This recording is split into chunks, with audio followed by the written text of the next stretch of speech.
Christmas is just around the corner, and today we are diving into one of the most beloved Christmas carols around the world, Silent Night.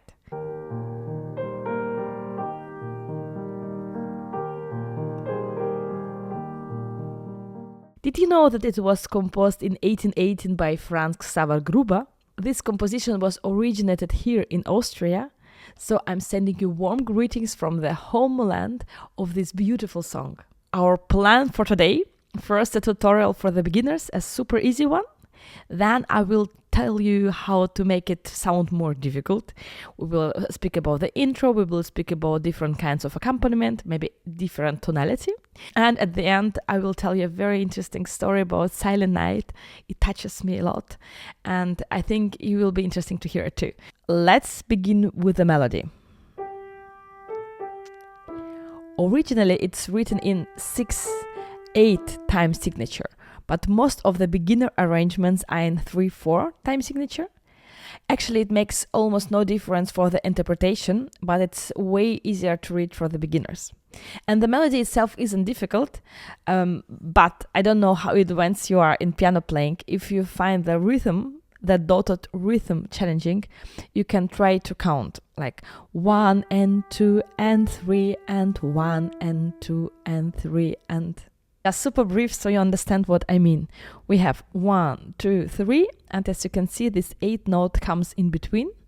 So we count 1 and 2 and 3 and you see where this 8th note comes together with its end.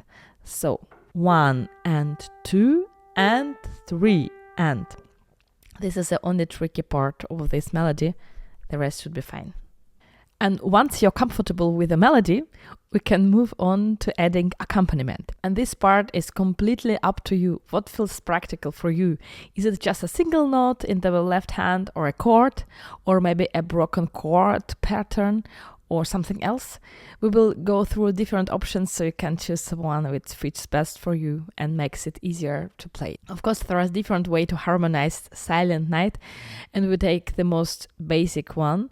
So here we need just 3 chords. This is C major, F major, and G major. This is not the way how I would play it, but basically I play it faster now. G major, F major, C major, F major, C major again, G major, C major,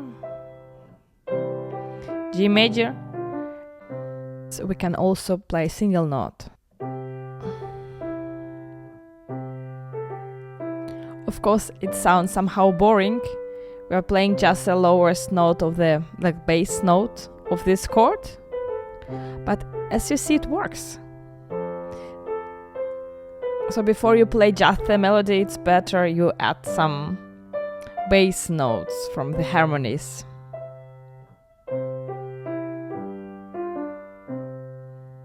So this is version number 1, the easiest one.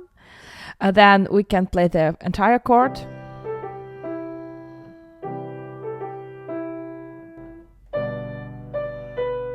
It gives you more feeling.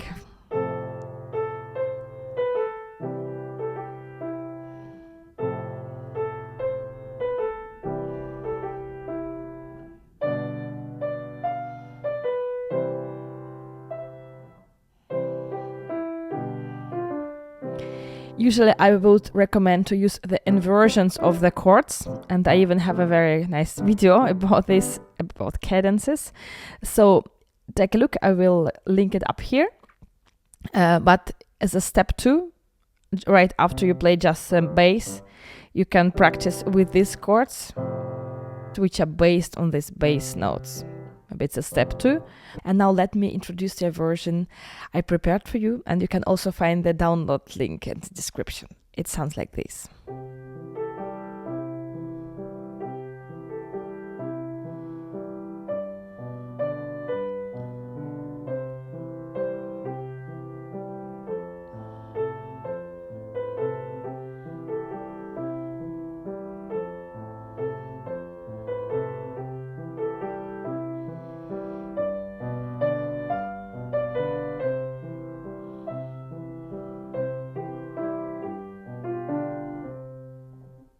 And this is why my recommendation to play first the single notes, the bass note of the chord. Second step would be playing the chords without inversions, and then you can play this version with broken chord. So the most important thing is to get this toto to rhythm. If you figure out how to play this, the rest should be fine. And of course, take care that your right hand is louder than the left hand. You can also use pedal, but don't forget to change the pedal every measure, so it's not too blurry, not like this.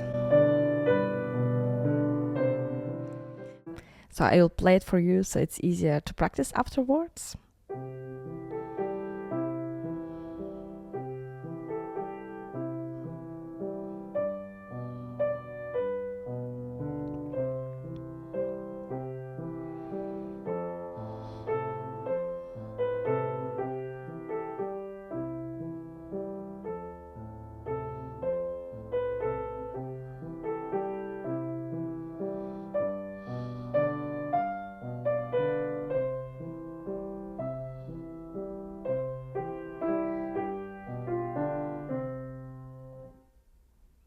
And if this version is too easy for you, too boring for you, let's do this thing. We can do the small intro. So the easiest way to add an introduction would be to take the last measures from the end of the composition. And in this case, we add an extra measure at the end. So we have 4 bars in total. I show you right away. And we add a broken chords here. So what we do, we shift the hands 1 octave higher, and instead of playing this, we keep the left hand moving. We keep this motion. 1, 2, 3, 1, 2, 3, and then we change where we started. Let's see it again.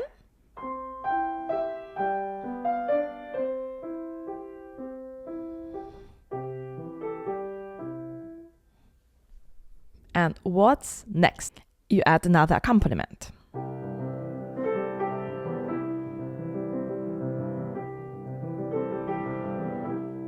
You add the thirds and the sixth to the right hand.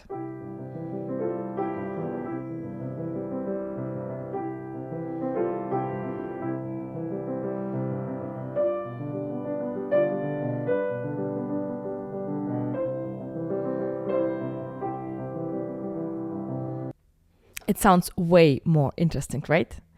And another thing you can experiment with is changing the tonality. Most of the versions of Silent Night you will find are in C major, because C major has no sharps or flats, and it makes it easier to read. But originally it was written in D major, or at least we found this score from 1823, the survived score, and it was in D major. But you're welcome to play it in any other tonality. For example, F major and G major also fit perfect for Christmas mood. So you can change to F major or G major, whatever you like. I also want to mention that you can work on the harmonies.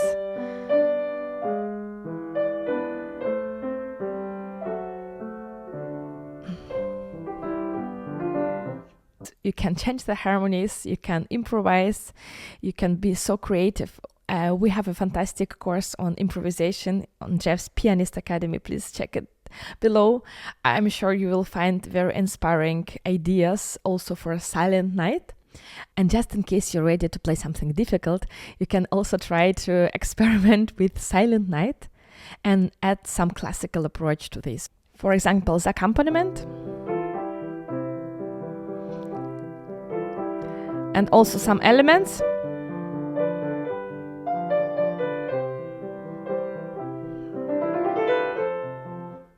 Of course, you can also play a jazz version of Silent Night.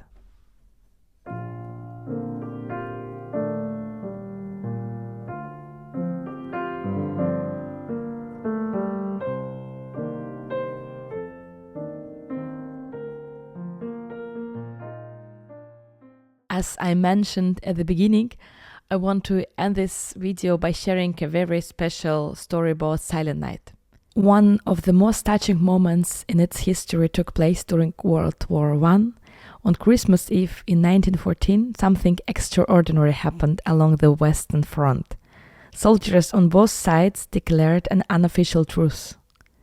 Amid the stillness, the melody of Silent Night, known as Stille Nacht in German, began to rise from the trenches. Soldiers sang the carol in different languages, and for a brief moment, peace prevailed.